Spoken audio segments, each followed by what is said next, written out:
Hello and welcome back to our channel. Today we are going to have a look at the 1959 UN Declaration of the Rights of the Child. On November 20, 1959, the United Nations General Assembly adopted the Declaration of the Rights of the Child, a key moment in the history of international child protection.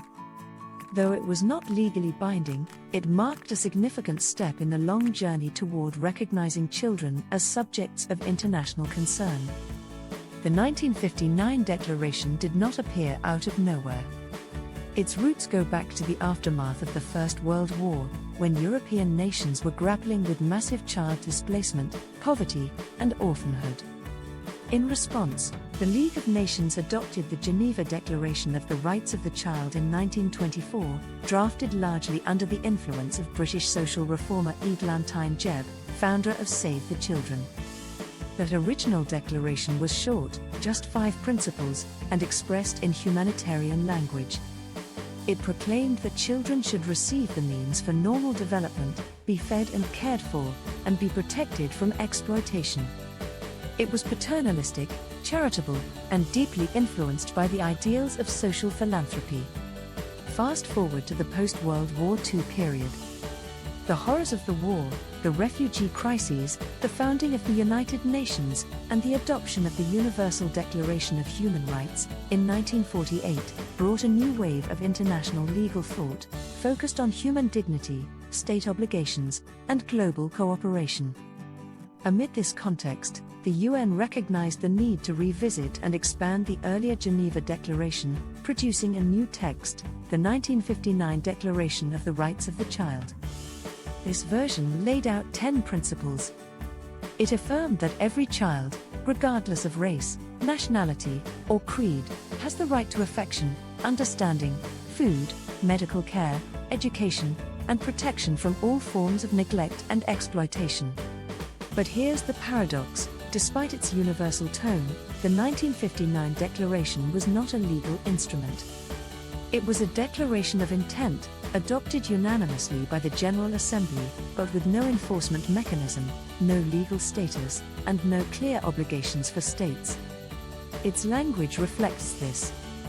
Children were described not as rights holders, but as recipients of adult responsibility. Governments were urged to recognize and strive to respect the principles, but no framework was provided to ensure compliance. The 1959 Declaration remained embedded in the traditions of social welfare, charity, and protectionism. Its ideas were progressive for the time, but still paternalistic. It called on society to care for the child, but did not recognize the child as an active participant in decisions about their own life. There was no mention of the child's right to be heard. No provision for children in judicial proceedings. No framework for participation, freedom of expression, or legal recourse. Nonetheless, it would be a mistake to dismiss the 1959 Declaration as symbolic only. It played a powerful normative role. It inspired domestic legal reforms in many countries during the 1960s and 1970s, influencing child protection laws, school access, public health programs, and welfare systems. It also helped consolidate the idea that children are a matter of international concern, that their well-being transcends borders and cannot be left solely to the family or the nation-state. Most importantly, the 1959 Declaration paved the way for the creation of the 1989 Convention on the Rights of the Child. That convention, adopted 30 years later to the day, would correct many of the Declaration's limitations. It introduced a rights-based model, with legal status, reporting obligations, and recognition of the child's civil, political, economic, social, and cultural rights. In that sense, the 1959 Declaration is best understood as a transitional text. It stood at the crossroads between an old model, based on welfare, morality, and protection, and a new paradigm, based on autonomy, accountability, and universal human rights. While the 1959 Declaration lacked legal force, it helped shape global expectations. It reminded the world that childhood is not just a private matter. It laid the foundation for international legal frameworks to come.